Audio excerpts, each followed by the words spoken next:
Example है, find the compound interest if the amount of a certain principal after 2 years is 436.80 at the rate of 60 PCPA. बघा आता यामध्ये आपल्याला already काही गोष्टी दिलेल्या आहेत, म्हणजे अमाउंट दिली आहे, रेट ऑफ इंटरेस्ट दिला आहे आणि ड्युरेशन दिला आहे 2 इयर्स. सो बघूया फिफ्थ एक्झाम्पल बघा. यात अमाउंट आपल्याला दिलेली आहे,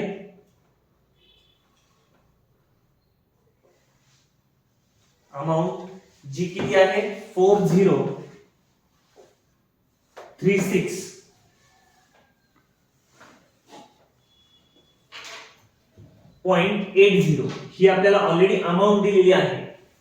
आणि रेट ऑफ इंटरेस्ट किती दिला आहे 16 PCPA % per annum. आणि ड्युरेशन दिलेलं आहे 2 इयर्स. ड्युरेशन दिलेलं आहे 2 इयर्स. आता फॉर्म्युला आपल्याला माहिती आहे, फॉर्म्युला टाकूया. A is equal to P into bracket 1 plus R upon 100 raised to n. So आता व्हॅल्यू टाकूया, पॉज करूया. बघा अमाउंट ऑलरेडी दिली आहे 4036 पॉइंट किती 8 आणि 0. आता इथे प्रिन्सिपल आपल्याला माहित नाही, प्रिन्सिपल आपल्याला अमाउंट काढायची आहे 1 प्लस रेट ऑफ इंटरेस्ट आहे 16 अपॉन 100 आणि रेस टू किती 2. सो आता हे कॅल्क्युलेट करूया. 4036.80 equal to P into bracket. आता ह्याला थोडस शॉर्ट करता येईल कशा पद्धतीने 4 4 दा 4 2 दा 8 आणि मग पुन्हा 2 राहिला 4 5 दा 20. So 1 plus 4 upon 25 raised to 2. So 4036.80 equal to P plus आता हे P इंटू काय होईल 25 1 दा 25 प्लस 4 म्हणजे 29 upon 25 किती times 2 times. So 4036.80 equal to P into 29 upon 25 29 upon 25. आता हे लक्षात घ्या, इथे ही जे डिनॉमिनेटरला आहेत ना हे वरती न्यूमरेटरला जातील आणि हे जे न्यूमरेटर आहेत ते खाली डिनॉमिनेटरला जातील. हे कशा पद्धतीने ट्रान्सफर करायचे बघा ठेवून, फक्त आपल्याला P सेपरेट काढायचा आहे. सो 4036.80 इंटू काय होईल हे 25 इंटू 25 म्हणजे किती होतील 625 अपॉन हे 29 इंटू 29. मग हे कॅल्क्युलेशन केलं की आपल्याला काय मिळेल P मिळेल.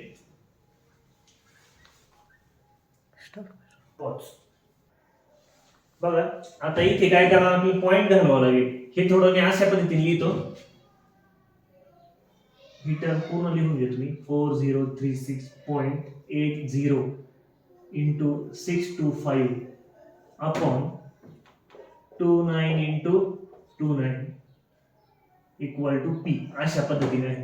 सो हे लिहिताना मी या पद्धतीने लिहून घेतो. P इज इक्वल टू 625 अगोदर घेऊ आणि 4036.80 याला काय करतो मी 100 न मल्टिप्लाय करतो. 29 इंटू 29 इंटू परत काय करावं लागेल याला सुद्धा 100 करावं लागेल.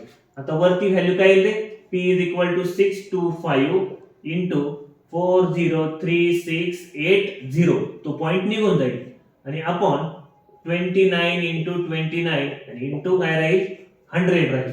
आता हे थोडस आपल्याला सिम्प्लिफाय करावं लागेल. सो P इक्वल टू हा 0 बघा कट होऊन जाईल आणि इथे थोडस शॉर्ट करता येईल.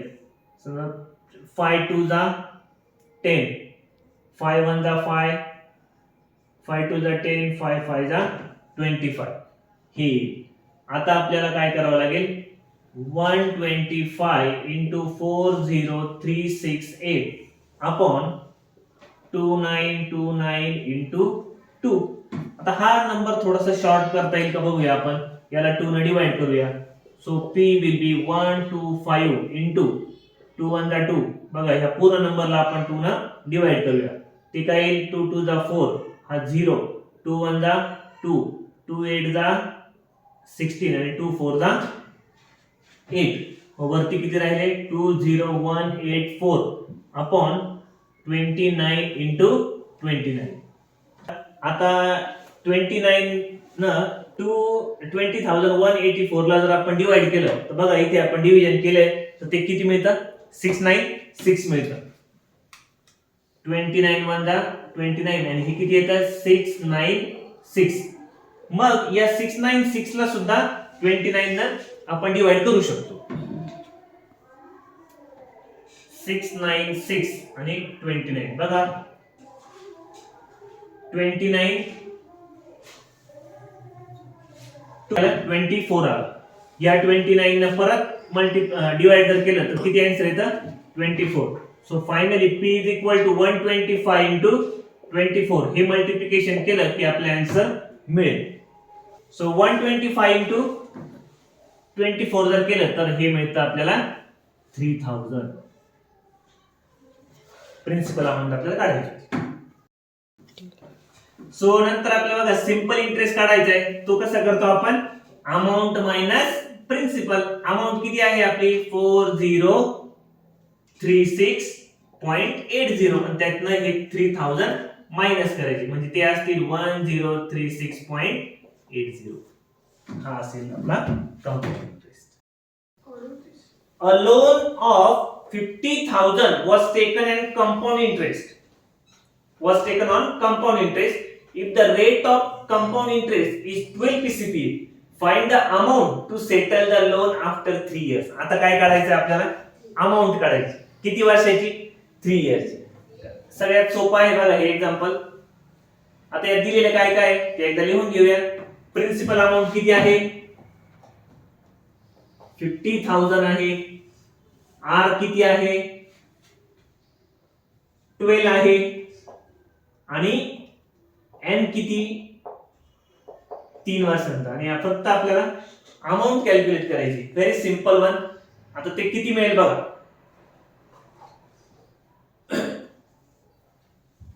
अमाउंट आपण कॅल्क्युलेट करण्यासाठी फॉर्म्युला वापरतो p इंटू ब्रॅकेट सांगा 1 plus r upon 100 raise to n.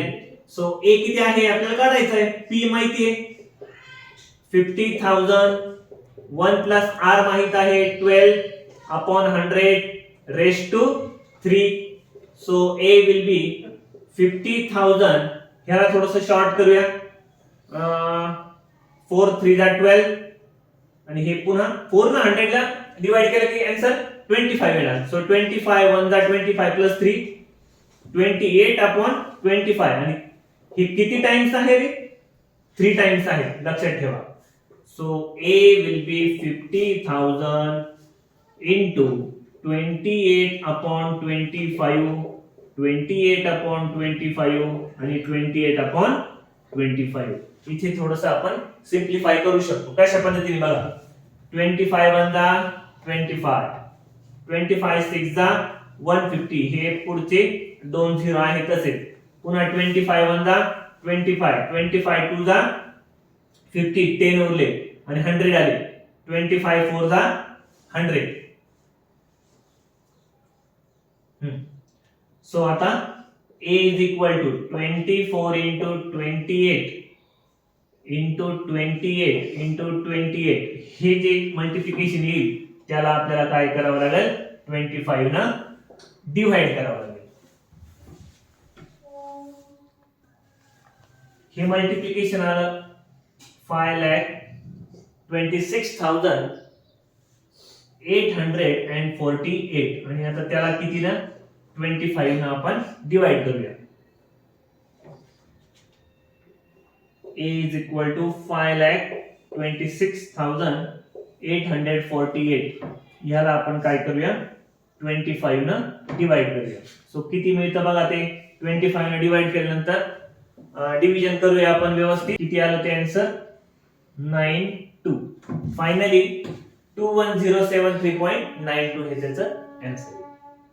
बघा 7th एक्झाम्पल आहे a principal amount to rupees 13,924 in 2 years by compound interest at 18 PCPA. Find the principal. आता इथे काय फाइंड आउट करायचंय? प्रिन्सिपल फाइंड आउट करायचं. बाकी सगळ्या गोष्टी आपल्याला दिलेल्या आहेतच, ते घेऊया.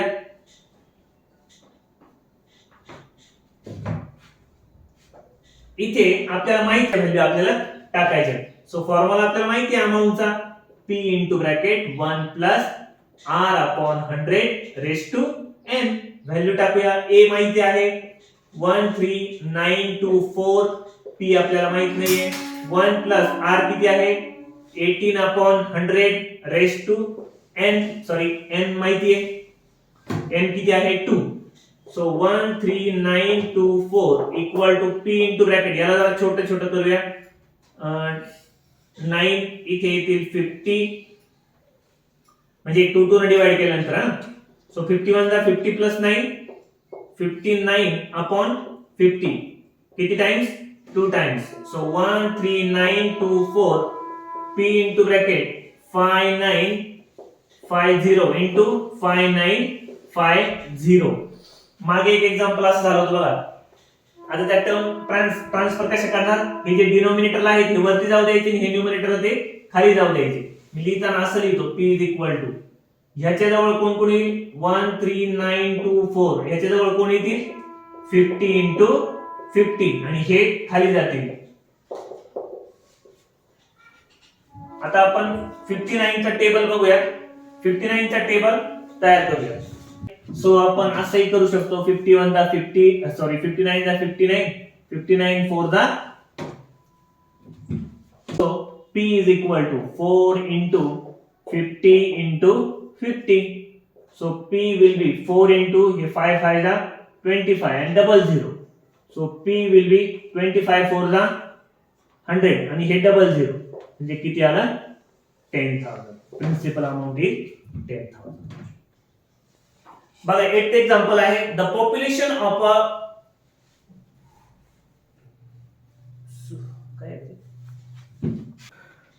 बघा या 8th एक्झाम्पल मध्ये काय दिले, एक पॉप्युलेशन दिली 60,000 आहे.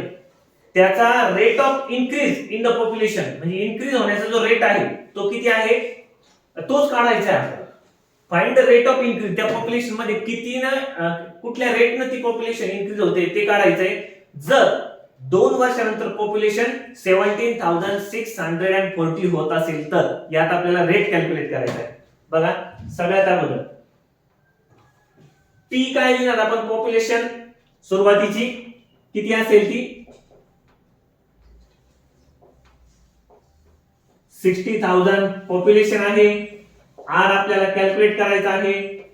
n दिलेला आहे 2 इयर आणि अमाउंट म्हणूया त्याला हवं तर फायनली जी आहे ती किती होते अमाउंट 17640.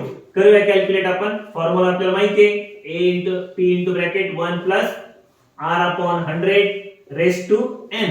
व्हॅल्यू टाकूया 17640. p आपल्याला माहिती आहे किती आहे तो 16,000. सो 1 plus r आपल्याला माहित नाहीये 100 आहे तसाच आणि हा किती आहे 2. सो 17640 आहे तसेच ठेवा. 116 हे ही तसेच ठेवा. इथे काय होईल रे 100 वजा 100 प्लस r म्हणजे वरती काय राहील 100 प्लस r आणि अपॉन 100 रेस टू किती 2.